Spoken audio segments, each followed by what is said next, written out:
Assalamualaikum warahmatullahi wabarakatuh. Perkenalkan, nama saya Ahmad Opa Ashraf dengan nomor NIM 2011000037. Mata kuliah Tata Kelola Teknologi Informasi. Sini saya akan mempresentasikan tugas UTS saya dengan judul Perbandingan Tata Kelola Teknologi Informasi Universitas Gadjah Mada dengan Universitas Metamedia.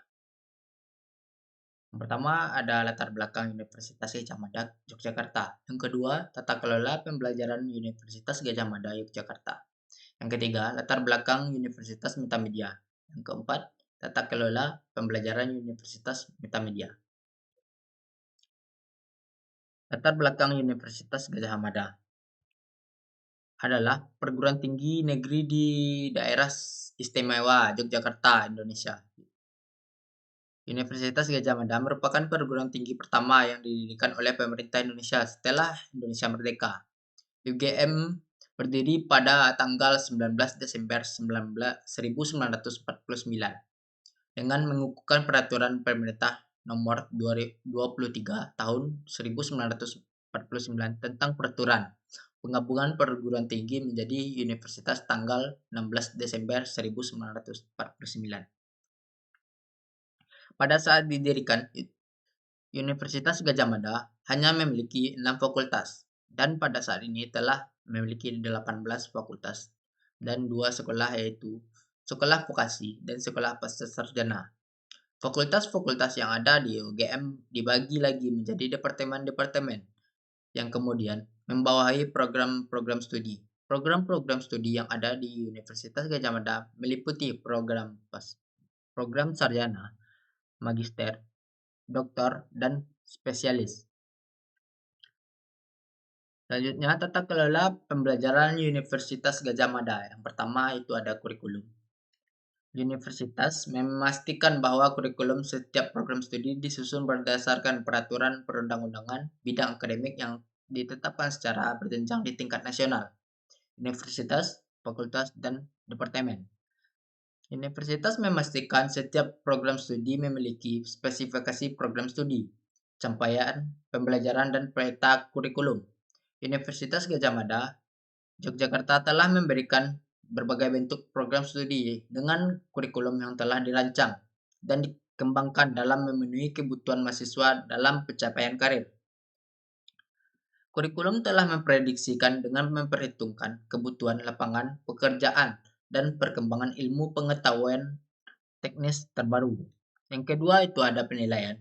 Sistem pendidikan program kuliah reguler kelas sore USM menggunakan sistem kredit semester dengan menggunakan kurikulum berbasis kompetensi di bidangnya yang diharapkan dapat menghasilkan lulusan dengan keunggulan kompetitif, terutama kemampuan berbahasa Inggris dan penggunaan teknologi informasi yang mengacu kepada perkembangan ilmu pengetahuan, teknologi, dan seni terhadap kebutuhan tenaga kerja.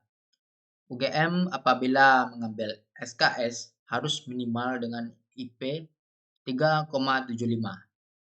Yang ketiga, metode pembelajaran. Sistem pembelajaran di Universitas Gadjah Mada itu dilaksanakan dengan menyediakan tenaga pelajar yang dimiliki kualitas tinggi dan ahli pada bidang tertentu. UGM menerapkan metode pembelajaran yang berorientasi pada mahasiswa, seperti pembelajaran berbasis masalah, pembelajaran terpadu, dan pembelajaran berbasis proyek. Metode ini bertujuan untuk membantu mahasiswa lebih kreatif, mandiri, dan mampu berpikir kritis. Yang keempat, bantuan akademik. UGM memberikan perhatian khusus terhadap kegiatan penelitian, pengabdian, serta mendorong dosen dan mahasiswa untuk melakukan dan menyumbangkan berbagai penelitian yang berorientasi untuk memenuhi kebutuhan bangsa.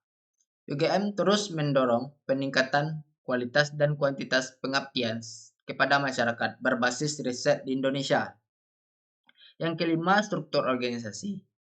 UGM memiliki struktur organisasi yang terarah dan mekanis yang baik, yang berdiri dari departemen dan unit termasuk unsur pelaksana akademik, unsur pelaksana administrasi dan pengembangan, peninjauan keputusan, unsur kegiatan usaha dan kegiatan sosial. Yang keenam, sistem kredit semester. UGM menerapkan sistem kredit semester, di mana mahasiswa harus menyelesaikan sejumlah mata kuliah dan kegiatan akademik pada setiap semester untuk memenuhi persyaratan kelulusan. Sistem ini memungkinkan mahasiswa untuk menentukan sendiri jadwal kuliah mereka dan mengambil mata kuliah yang sesuai dengan minat dan kebutuhan mereka. Selanjutnya, latar belakang Universitas Metamedia. Universitas Metamedia atau singkat dengan Metayu merupakan perguruan tinggi yang terletak di Kota Padang, bertempat di Jalan Khatib Sulaiman dalam nomor 1 Kota Padang yang sebelumnya bernama Sekolah Tinggi Manajemen Informatika dan Komputer Indonesia Padang. Universitas Metamedia ini berdiri dalam naungan Yayasan Amal Bakti Mukminin Padang.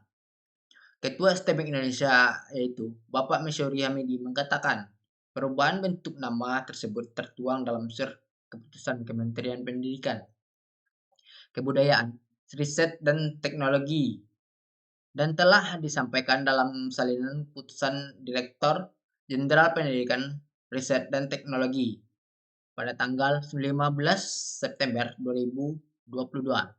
Metayu ini didirikan dengan misi yaitu mendidik dan membina mahasiswa menjadi tenaga ahli yang profesional di bidangnya, berjiwa kewirausahaan dan berperilaku Islami, serta menghasilkan lulusan yang berkualitas, kreatif, inovatif, dan berdaya saing internasional.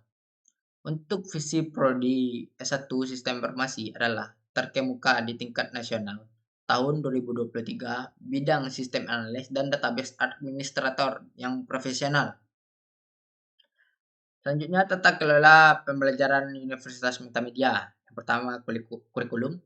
Universitas Metamedia dengan kurikulum yang dirancang secara sistematis, secara beruntun, dan berkaitan satu sama lain. Sesuai dengan standar pendidikan nasional terbaru, kurikulum yang diselenggarakan telah sesuai dengan kurikulum pendidikan tinggi di era industri 4.0 untuk mendukung kampus belajar. Yang kedua itu ada pengelolaan program. Sistem pengelolaan program pembelajaran di Universitas Metamedia telah berjalan sesuai rencana mekanis standar pendidikan nasional dan telah berjalan dengan baik dan terstruktur. Yang ketiga yaitu ada bantuan akademik. Universitas Metamedia telah menyediakan berbagai fasilitas dan layanan bantuan yang mendukung proses pembelajaran agar mempermudah mahasiswa yang memenuhi materi dan memenuhi tugas akademik lainnya, seperti perpustakaan yang menyediakan literatur pustaka sebagai studi pustaka dalam pembuatan suatu proyek. Selanjutnya, struktur organisasi. Universitas Metamedia telah tersusun dengan baik karena terdiri dari departemen dan unit. Dengan adanya struktur, organisasi memberikan kemudahan manajemen pembelajaran dalam memastikan seluruh departemen dan unit berjalan dengan baik. Mungkin hanya itu presentasi dari saya. Kalau ada kata-kata saya yang salah, mohon dimaafkan. Saya akhiri dengan Assalamualaikum warahmatullahi wabarakatuh.